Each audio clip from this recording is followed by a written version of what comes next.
Et aujourd'hui, on est confronté à un vrai problème. Vous avez plus de 2 millions d'emplois qui sont menacés pas seulement par la crise économique, mais par un point très précis. Il n'y a plus de chiffre d'affaires.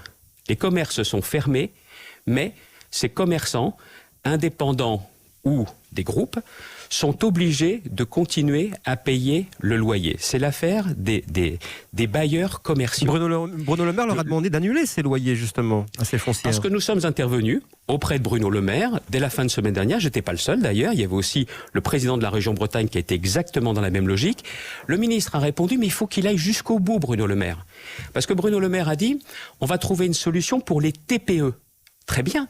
Mais quand vous avez dans les centres-villes, quand vous avez dans les centres commerciaux également des groupes de restauration, pardonnez-moi de les citer, mais ça va, Brioche Dorée et Paul, j'en ai cité 2, des magasins de sport, des magasins de vêtements, quand il y a 0 chiffre d'affaires, on ne peut pas faire payer un loyer.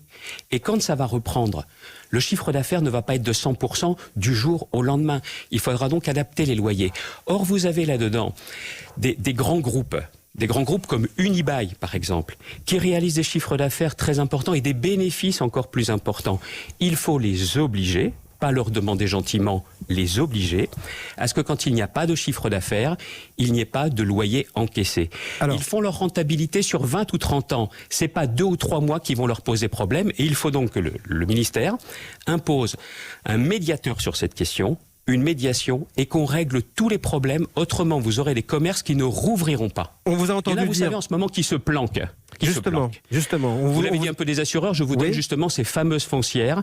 Clairement, il faut que tout le monde joue le jeu si on veut sauver un maximum d'emplois.